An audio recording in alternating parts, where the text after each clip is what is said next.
ప్రభు అయిన యేసు నామం పేరిట మరి యొక్క పర్యాయం అందరికీ కూడా వందనాలు స్తుతులు స్తోత్రం చెల్లిస్తున్నాము. మనం ఇంకను క్రిస్మస్ సంతోషంలో ఆనందంలో ఉంటున్నాం. We need to be thankful for Jesus has come to this world. దేవుడు మన కోసం ఈ లోకానికి వచ్చినాడు. అయితే ఈ దినం ప్రత్యేకంగా మనము రిసీవ్ చేసిన యేసయ్యను ఇతరులకు మనం చూపెట్టాల. ఈ యొక్క కార్యాన్ని గురించి మనం మరి ఎక్కువ ఈ దినం ధ్యానం చేయబోతున్నాం. One thing that we need to accept the Jesus was come to this world during the time of Christmas, and he is among us as Emmanuel, and we need to share this good news, this gospel to others. దాని గురించి ఈ దినం మనం ధ్యానం చేయబోతున్నాం. అంతకుముందు ఒక చిన్న ప్రార్థన చేసుకుందాం. మహాపరిశుద్ధుడా, స్తుతులకు పాత్రుడైన మా గొప్ప పరలోక తండ్రి, యేసయ్య నీ ఘనమైన నామముకు ప్రభా, ఈ యొక్క మధ్యాహ్న కాల సమయంలో వందనాలు ప్రభా, స్తోత్రం ప్రభా. పరలోక వైభవాన్ని మీరు మరొక వదిలేసి ప్రభా భూలోకానికి వచ్చారు. నర అవతారం ఎత్తి ప్రభా మనుషులను దర్శించుటకు గాను, అయా నీ ప్రేమను చవి చూచుటకునైనా మా దగ్గరికి మీరు వచ్చారు ప్రభా. తండ్రి, మా పాపమును క్షమించుటకు గాను ఈ లోకానికి మీరు వచ్చారు. నిన్ను ప్రభా మేము రిసీవ్ చేసుకొని అనేక మందికి నిన్ను చూపించాలని మీరు ఎదురు చూస్తున్నారు. మత్తయి సువార్త 28లో మీరు సెలవిచ్చారు, లోకమంతా కూడా వెళ్ళి సర్వజనులకు సువార్తను ప్రకటించుడి అని సెలవిచ్చావు ప్రభా. కాబట్టి ఈ దినం ప్రభా మేము ఒక్కొక్కరు మా మీద పడిన మోపబడిన భారంగా దీన్ని ఎన్నుకొని నీ కొరకై ప్రభా నిలబడుటకు నాయనా మీరు కృప చూపించమని యేసయ్య పరిశుద్ధమైన నామంలో ప్రార్థిస్తున్నాం తండ్రి, ఆమేన్. కాబట్టి మొట్టమొదటిగా మనం ఆలోచన చేయాలా, దేవుడు గొల్లలకు తనలను కనపరుచుకున్నాడు అనమాట. ఆ గొల్లల కాపరులు వాళ్ళు మందను కాస్తుండగా దేవదూత వాళ్ళకు కనపడి వాళ్ళకి చెప్పింది అనమాట, లోకమంతా కలగపోవు మహా సంతోషకరమైన శుభవర్తమానం నేడు మీకు తెలియపరుస్తున్నాను అంటున్నాడు.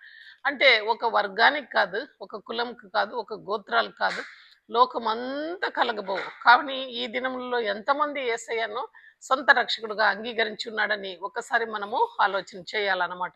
There are so many who have not received the first coming of Jesus Christ. మనం we are waiting for the second coming of Jesus Christ. అయితే ఈ యేసు క్రీస్తులో మనం ఇతరులకు చూపెట్టినామా? మనము ఇన్ని దినాల నుంచి ధ్యానం చేసినప్పుడు గొల్లలు ఏం చేశారంటే కన్న వాటిని విన్న వాటిని వేగంగా వెళ్ళి వాళ్ళు ఇతరులకు తెలియపరిచారు అన్నమాట. అంటే ఆలోచన చేయండి, ఈ చలికాలంలో ఎంతో దూర ప్రయాణం బెత్లెహేంలో ఆ ఒలివ కొండ దగ్గర ఆ యొక్క గ్రామంలో దూత రాత్రి వేళలో వాళ్ళకి కనబడింది అనమాట. అయితే ఆ చలి ప్రాంతంలో వాళ్ళు కేవలం కమ్మడిలు ఆ యొక్క గొర్రెపిల్ల చర్మం కప్పుకొని వాళ్ళు పరిగెత్తుకొని వచ్చి they wanted to see the Jesus అనమాట. యేస్వామిని చూడగోరి వాళ్ళ ఆ యొక్క వార్తను, ఎందుకంటే the word has come all the way from heaven, వాళ్ళను చుట్టూ ప్రకాశమైన వెలుగు కనబడింది అనమాట. ఎంత ధన్యులు చూడండి. ఆ వాక్యాన్ని వాళ్ళు వదిలిపెట్టకుండా ఎక్కడ ఈ యేసయ్య పుట్టాడు, అందులో కూడా వాళ్ళు మామూలుగా ఎక్కడికి వెళుతున్నారో పశువుల పాక, ఆ పశువుల పాకలో యేసయ్య పుట్టాడని దేవదూత వాళ్ళకి తెలిపింది అనమాట. కాబట్టి వాళ్ళు ఏం చేశారంటే ఆ స్థలానికి వెరీ ఈజీగా వాళ్ళు చేరుకున్నారు. చేరుకొని అక్కడ మనం చూస్తాము, ఆ శిశువును చూచారు, తల్లిని చూచారు. అయితే అంత మాత్రమే కాదు, చూచిన వాళ్ళు ఊరికే ఉండకుండా ఏదైతే వాళ్ళు కళ్ళారా చూశారో దాన్ని లోకమంతా చాటి చెప్పారు. ఊరికే ఉండడంలా వెంటనే వేగంగా వెళ్ళి లోకమంతా కూడా వాళ్ళు చాటి చెప్పినట్లు చూస్తాం. అంత మాత్రమే కాదు, ఆ యొక్క జ్ఞానులు కూడా అన్యజనుల మధ్యలో ఈ యొక్క సువార్తను తీసుకొని వెళ్ళారు.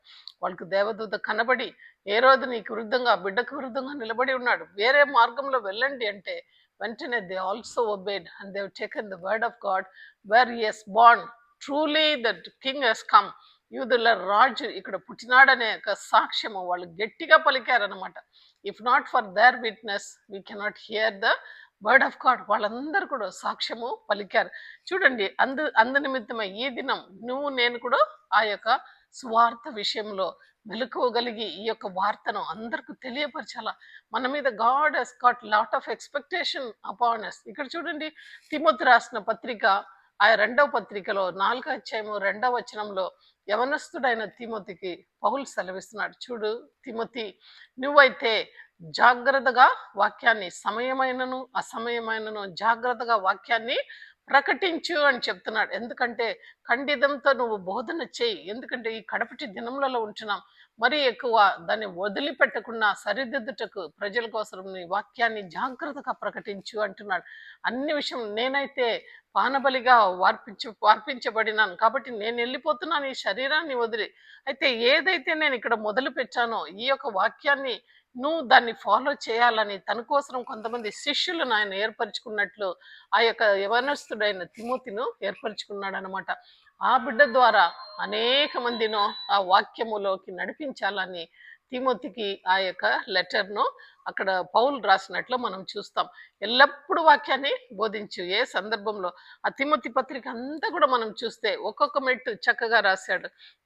యవన బిడ్డల కోసం రాశాడు, అయితే డీకన్స్ కోసం రాశాడు, బిషప్స్ కోసం రాశాడు, పాస్టర్స్ కోసం రాశాడు. అంటే చిన్న చిన్న పాదరులు ఏ రీతిగా ఉండాలా, సీనియర్ సిటిజన్స్ ఆ యొక్క విడోస్ ఏ రీతిగా ఉండాలా, యవన వయసులో ఉండే విడోస్ ఏ రీతిగా ఉండాలా, అన్నీ కూడా చక్కగా తిమోతికి రాస్తూ ఇవన్నీ కూడా నువ్వు బోధ చేయి, నీ యొక్క సంఘంలో బోధ చేయని తిమోతికి హెచ్చరించినట్లు మనం చూస్తాం. కాబట్టి ఇక్కడ ఒక చక్కని మాట సెలవిస్తుంది. అదేమనగా మనం చూడాలా, చూడండి రోమా పత్రికలో ఈ రీతిగా సెలవిస్తుంది అనమాట. ఒకడు వెళ్ళి వాక్యం చెప్పకపోతే 8వ అధ్యాయంలో మనం చూస్తాము, వారు విశ్వసింపవానికి ఎట్లు ఆయన ప్రార్థన చేయదరు, విని వినని వానికి ఎట్లా విశ్వసించదరు, ప్రకటించేవాడు లేకుంటే వారు ఎట్లా విందురు, కాబట్టి ప్రకటించేవారు పంపబడిన ఎడల ఎట్ల వాడు ప్రకటింపబడుదురు. చూడండి ఒక్కొక్కటి చెప్తారు. వాళ్ళు విశ్వసించే వానికి ఎట్లా ప్రార్థన చేస్తారు, వాళ్ళు విశ్వసించలేదు, ఎందుకంటే ఎవరు పోయి వాళ్ళకి వాక్యం చెప్పలేదు. వాళ్ళు విశ్వసించలేని వానికి ఏ రీతిగా ప్రార్థన చేస్తారని పౌలు అక్కడ రోమా పత్రికలో అడుగుతున్నారు అనమాట. విననేని వానికి ఎట్లా వాళ్ళు విశ్వసించారు, వాళ్ళు ఎవరి గురించి కూడా వినలేదు, వాళ్ళు ఎలా యేసయ్య మీద విశ్వాసం పెడతారు, అది నీ మీద నా మీద మోపబడిన భారం.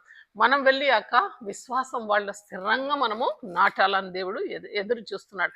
ప్రకటించేవాడు లేకున్నా వాడు ఎలాగా వినగలుగుతాడు, వారు ఎలాగా వినగలుగుతారు. Someone has to go and preach the word of God. అయితే అక్కడ చెప్పబడింది, అయితే పంపబడిన వాడు లేకుంటే వాడు ఎలాగా ప్రకటిస్తాడు.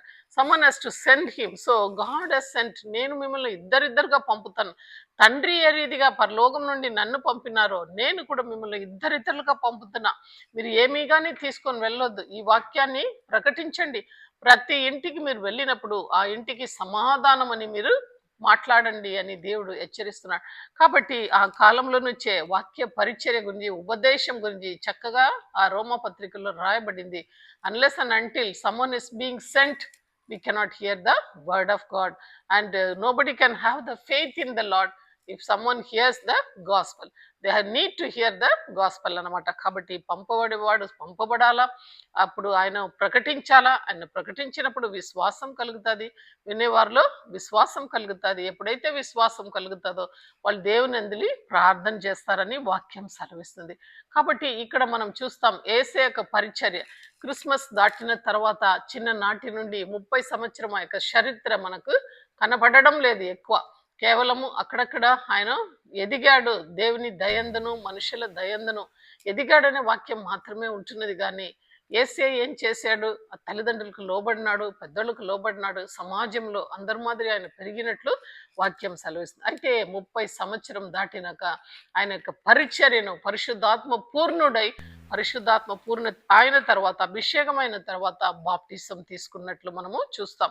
బాప్టిజం తీసుకొని గొప్ప సేవ యేసయ్య చేసినట్లు చూస్తాం. ఆయన చేసిన సేవలో మనం 1, 2 మాత్రమే ఇక్కడ చూడబోతున్నాం. మొట్టమొదటిగా సీమోని ఇంటికి, కుష్ఠరోగి అయిన సీమోని ఇంటికి యేసయ్య వెళ్ళుచుంటున్నాడు అనమాట. అయితే అక్కడ ఆయన వెళ్ళినప్పుడు అప్పటికే లాజర్ను, చనిపోయిన లాజర్ను లేపాడనమాట. కాబట్టి అందరు కూడా గుంపులు కూడి ఆ లాజర్ వచ్చి ఉంటాడు కదా అని వాణ్ణి చూసేదానికి అందరూ వచ్చి అక్కడ చేరుకున్నారు. అయితే ఆ ఇంటిలో ఒక పాపాత్మురాల యొక్క స్త్రీ అని చెప్పబడింది అనమాట. సీమోని ఇంటిలో, నేను నీ ఇంటిలోనికి వచ్చిన రాగా నీవు నా పాదములకు నీళ్ళు ఇవ్వలేదు. ఇక్కడ ఒక మాట చెప్తున్నాను. ఆ పాపాత్ముల స్త్రీ ఏం చేస్తాదంటే యేసయ్య ఆయన ఇంటికి, సీమోని ఇంటికి వచ్చినప్పుడు ఆమె యేసయ్య వెనక నిలబడి కన్నీళ్లు కారుస్తుంది. కన్నీళ్లు కార్చి తన యొక్క కన్నీళ్లతో యేసయ్య యొక్క పాదమంతా తడిపి కడుగుతుంది అనమాట. అంతేకాకుండా తల ఎంట్రుకలు తీసి ఆమె తుడుస్తుంది. అంతేకాకుండా విలువైన ఒక అత్తరు బుట్టిను తీసుకుని వచ్చి పగలగొట్టి యేసయ్య పాదములకు ఆమె పూసినట్లు వాక్యం సెలవిస్తుంది.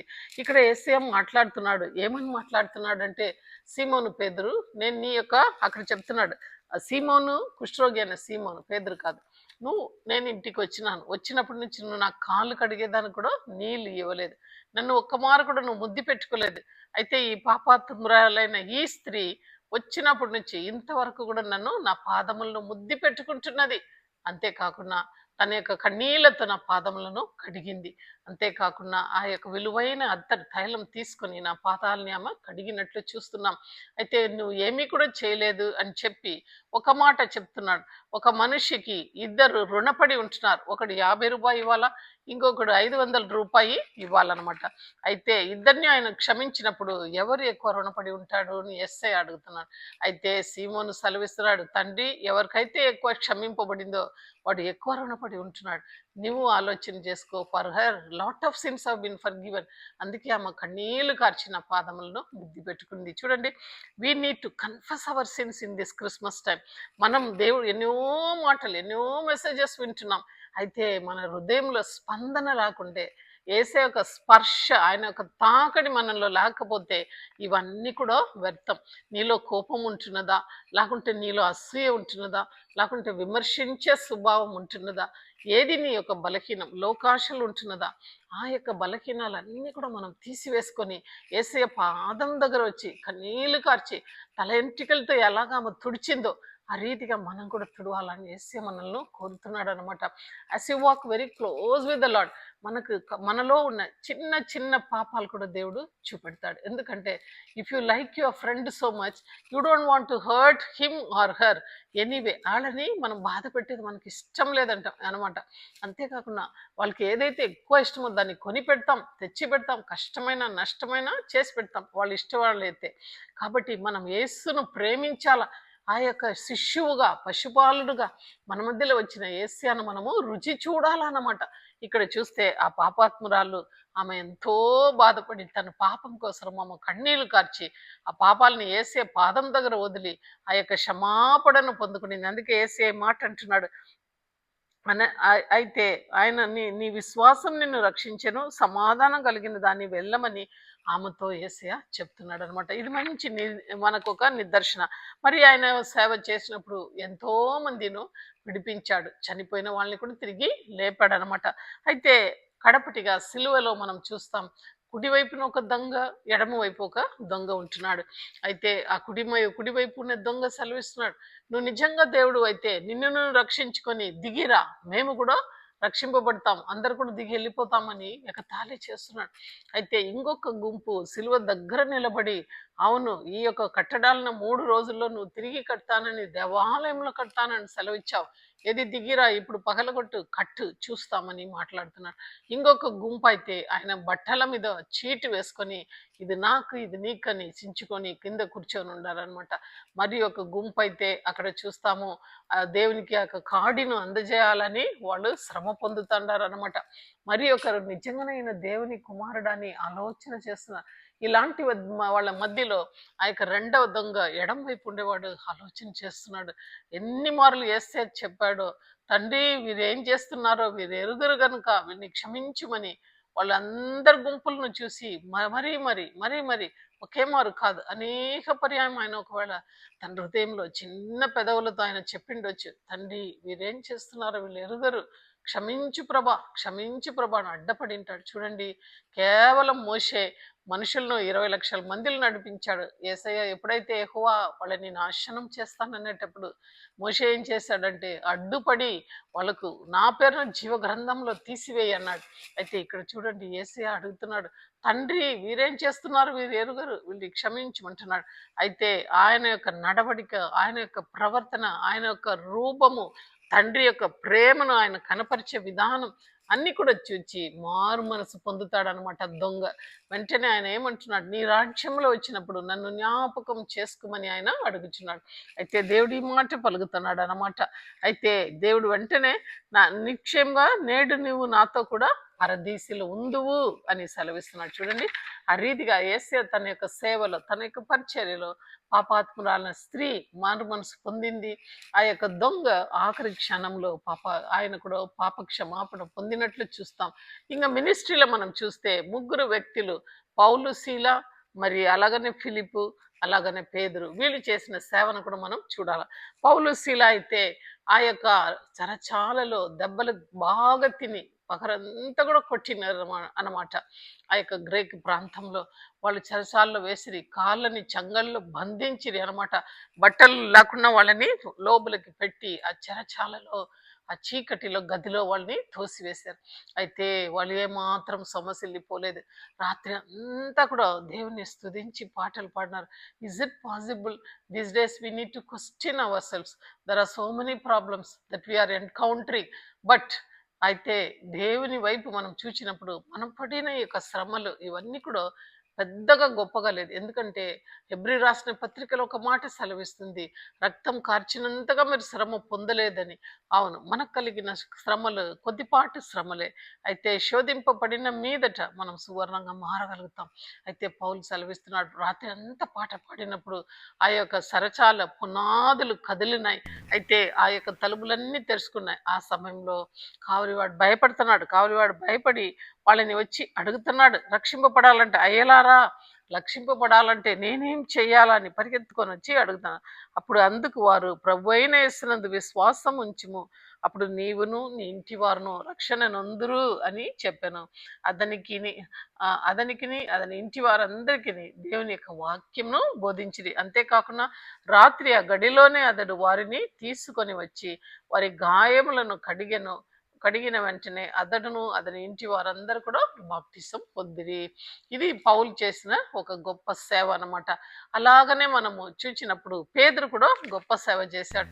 అయితే పేతురు అన్ని జనుల మధ్యలో దేవుని యొక్క నామాన్ని ప్రకటించాడు. మీరు అపోస్తల కార్యం అంతా కూడా చదివినప్పుడు ఏ రీతిగా పుట్టాడు, ఏ రీతిగా యెషయా ప్రవర్తించాడు, కన్యక గర్భం ధరించి కుమారుని కనునని, అలాంటి ఆ యొక్క మెస్సియా ఎలాగ పుట్టాడు, ఎవరెవరు వచ్చి ఆరాధించారు, ఏ రీతిగా ఆయన ఎరిగారు, ఏ రీతిగా ఆయన పెద్దవారు అయ్యారు, ఏ రీతిగా ఆయన అనేక సూచ్యక్రియలను చేశారని చెప్తూ వచ్చి ఆఖరికి ఏమంటున్నారంటే, ఇలాంటి ఏసియాను మత తండ్రిలు వాళ్ళు ఏం చేశారంటే అసూయ పొందుకొని ఆయనను పట్టి సిలువ వేసిరి. అంటే జీవాధిపతిని మీరు సంపిరి కానీ అదైతే మేము దానికి సాక్షులమని అక్కడ పేతురు సెలవిచ్చినట్లు మనం చూస్తాం. అయితే పేతురు ఆ మాట చెప్పినప్పుడు వాళ్ళందరూ కూడా హృదయంలో గుచ్చుకున్నారు. ఈ మాట చూడండి, అపోస్తల కార్యం 10 అధ్యాయం 43 నుంచి. ఆయన యందు విశ్వాసం ఉంచిన వాడు ఎవడో వాడు ఆయన నామం మూలంగా పాప క్షమాపణ పొందునని ప్రవక్తలందరూ ఆయనను గురించి సాక్ష్యం ఇచ్చిచున్నారు. చూడండి, ప్రవక్తలందరూ సాక్ష్యం పలుకుతున్నారు. ఏమని? ఆయన నామందు విశ్వాసం ఉంచిన వాళ్ళు అందరూ కూడా పాప క్షమాపణ పొందుతారనమాట. ఇది క్రైస్తవ విశ్వాసం. If you believe in the lord, your sins will be forgiven. And when you confess your sin to the lord, to Jesus Christ, your sins will be forgiven అనమాట. పేదరి ఈ మాటలను ఇంకా చెప్పుచుండగా అతని బోధ విన్న వారందరి మీదకి పరిశుద్ధాత్మ దిగాను. చూడండి, this is the work of the Holy Spirit. As they were all listening, they all have been anointed. వాళ్ళు ఎవరండి? జెంటైల్స్. వాళ్ళందరి మీద పరిశుద్ధాత్మ కుమ్మరింపు జరిగిందనమాట.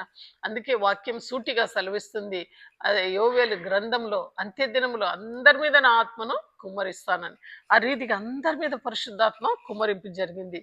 సున్నతి పొందిన వారిలో పేదరితో కూడా వచ్చిన విశ్వాసులందరూ పరిశుద్ధాత్మ వరము జనుల మీదకి సైద్యము వాళ్ళ కుమ్మరింపబడుట చూచి విభ్రాంతి నొందిరి. ఎలయనగా వారు భాషలతో మాట్లాడుచు దేవుని గనపరచుచుండగా వినిది. చూడండి, వాళ్ళందరి మీద ఆత్మ కుమ్మరింపు జరిగిందనమాట. As they were filled with the Holy Spirit, they all talked in tongues. అంటే వాళ్ళ భాషలతో, నానా భాషలతో మాట్లాడారు. అవైతే అందరు కూడా చూచి వాళ్ళ కళ్ళలో ఆశ్చర్యపడి వాక్యం సెలవిస్తుంది. అందుకు పేతురు, మనవలే పరిశుద్ధాత్మను పొందిన వీరు బాప్టిజం పొందకుండునట్లు ఎవడైనా నీళ్ళకు ఆటంకం కలుగ చేయొచ్చునా అని అడుగుతున్నాడు. కాబట్టి పరిశుద్ధాత్మ పొందుకున్నారు కదా, వీళ్ళకు బాప్టిజం ఇస్తామని ఆయన అక్కడ బాప్టిజం ఇచ్చినట్లు వాక్యం సెలవిస్తుంది. మరి ఇంకా కడపటిగా పిలిపును మనం చూస్తాం. పిలిపు కూడా ఒక అతను నపుంసకుడు. ఆయన తన యొక్క రథంలో వెళ్ళుచుండగా యెషయా గ్రంథం 53 చదువుతున్నాడు. ఆ 53లో అక్కడ రాయబడి ఉంది, ఆయన మొత్తపడిన వానిగాను అందరి చేత విడవబడిన తండ్రి కూడా ఆయనను విడిచిపెట్టాడు. ఆయన మన పాపముల వల్లే దిగంబరిగా అయిపోయాడు. ఆ, దుష్ట ఆయన ఎంతో వేదన నొందాడు. వదకు తీయబడిన గొర్రెపిల్ల వల్లే మౌనంగా బొచ్చు కత్తిరి వాని నిలబడాడని రాయబడింది. ఆయన పడిన దెబ్బల చేత మనకు స్వస్థత. ఇవన్నీ రాయబడినప్పుడు ఆయన వేదన నొందాడు అనమాట.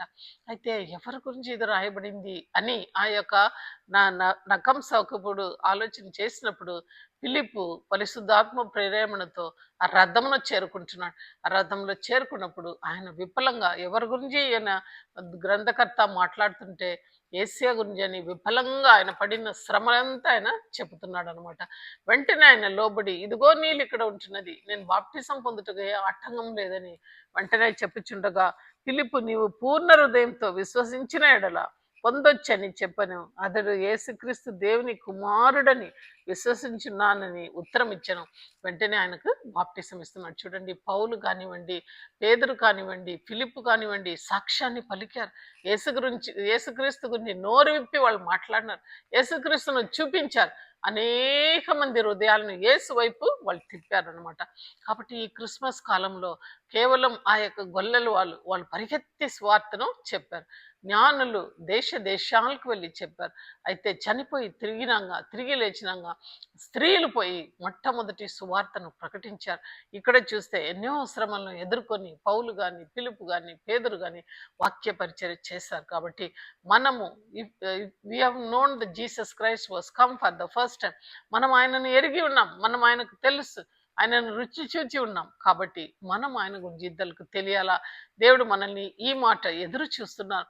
నా బిడ్డ, నువ్వు నా గురించి ఇద్దరికి తెలుపవా? Can you introduce? ఆయన మన మీద ఆధారపడి ఉంటున్నాడు. ఆయన పరలోకానికి ఆరోహణమయ్యాడు. అందుకే ప్రార్థన చేశాడు. యోహాను సువార్త 17వ అధ్యాయం అంతా కూడా బిలీవర్స్ కోసము, తను నమ్ముకునే వాళ్ళందరి కోసం ఆయన ప్రార్థన చేస్తున్నాడు. తండ్రి, నువ్వు నేను ఏ రీతిగా ఏకంగా ఉన్నామో వీళ్ళు కూడా మనతో పాటు ఏకంగా ఉండులాగన వాళ్ళ మధ్యలో నేను వాళ్ళ కోసం ప్రార్థన చేస్తున్నా. ఎందుకంటే నేను ఈ లోకం విడిచి వచ్చేసాను. అయితే వాళ్ళు ఇంకనూ లోకంలో ఉంటున్నారు.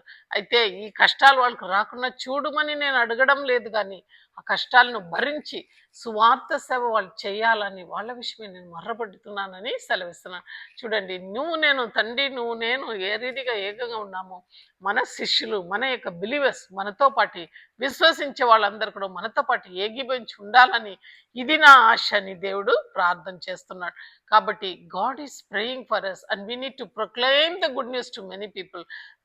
ఏ రీతిగా గుడ్ సమారిటన్ ఆయన వెళ్ళి సువార్తను చేశాడు ఆ యొక్క పరిచర్య ద్వారా, ఆ రీతిగా మనం కూడా వెళ్ళి పరిచర్య చేయాలా. ఎవరైతే మనకు ఎదురవుతారో ఈ మంచి సువార్తను, సత్య సువార్తను అనేక మందికి మనం చాటి చెప్పాలని దేవుడు ఈ దినం నిన్ను నన్ను క్రిస్మస్ జరిపిన మనల్ని ఎదురు చూస్తున్నాడు. మనం ఎంతో మంది వెళ్ళి గొప్ప గొప్ప లైట్స్, సీరియల్ సెట్స్ అని చూస్తాం. అయితే నిజమైన వెలుగును ఇంట్రొడ్యూస్ చేసావా? ఒక్కసారి ఆలోచన చేయండి. ఈ క్రిస్మస్ కాలంలో if you are in still keeping the light within yourself, you are not a true Christian. You have to go and light the darkness. Wherever there is darkness, you have to go and carry the light to them. అదే మనకు నిజమైన Christmas. ఈ కొద్ది మాటలను మన వినికిడిలో దేవుడు ఆశీర్వదించును గాక. ఆమేన్. ప్రార్థన చేసుకుందాం. అన్ని ఆశీర్వాదములకు కారణభూతుడైన మా గొప్ప పరలోక తండ్రి, యేసయ్య ఘనమైన నామముకు ప్రభా, ఈ మధ్యాహ్న కాల సమయంలో వందనాలు, స్తోత్రం. మత్తయి సువార్తలో సెలవిచ్చావు ప్రభా. ఇదిగో లోకమంతా వెళ్ళి సర్వ సృష్టికి సువార్తను ప్రకటించుడి అన్న తండ్రి. సిలువను గురించే వార్త నశించి వారికి వెర్రితనమన్నావు ప్రభా. అయితే ఇది మా మీద మోపబడిన భారమన్నావు. పౌలైతే తిమోతికి సెలవిస్తున్నాడు, సమయమైనను అసమయమైనను వాక్యాన్ని జాగ్రత్తగా ప్రకటించుడి అని. తండ్రి, ఈ దినం విత్తబడిన వాక్యాన్ని ప్రభా నీరు కట్టి ఫలింపచేయండి. ప్రతి ఒక్కరు నీ కోసం నోరు తెరువుటకు సహాయం చేయండి. మీరు మా కోసం వచ్చారు, మా పాపాల కోసం వచ్చారు, మరణించారు, తిరిగి లేచారు, ఆరోగణమయ్యారు, తిరిగి రాబోతున్నాడనే సత్యాన్ని ప్రభా, ఎంతో మంది చీకటిలో ఉంటున్నారు, ఎంతో మంది ప్రభా డిప్రెషన్లో ఉంటున్నారు, ఆత్మహత్యలు చేసుకుంటున్నారు ప్రభా. అలాంటి వాళ్ళ హృదయాన్ని తట్టి ప్రభా ఈ సువార్తను చెప్పుటకు ఆ యొక్క ఆత్మల భారం మా మీద కుమ్మరించమని అడుగుచున్నాం ప్రభా. ఎన్నో క్రిస్మస్ మేము చూసుకున్నాం. అయితే ప్రభా, అర్థవంతమైన క్రిస్మస్ను మేము రిసీవ్ చేసుకొని అయా మా హృదయంలో యేసయ్య జన్మించాడు కనుక ఈ యేసయ్యను లోకమంతా చాటించుటకు బూరగా మమ్మల్ని వాడుకోమని యేసు పరిశుద్ధమైన నామంలో ప్రార్థిస్తున్నాను తండ్రి. ఆమేన్.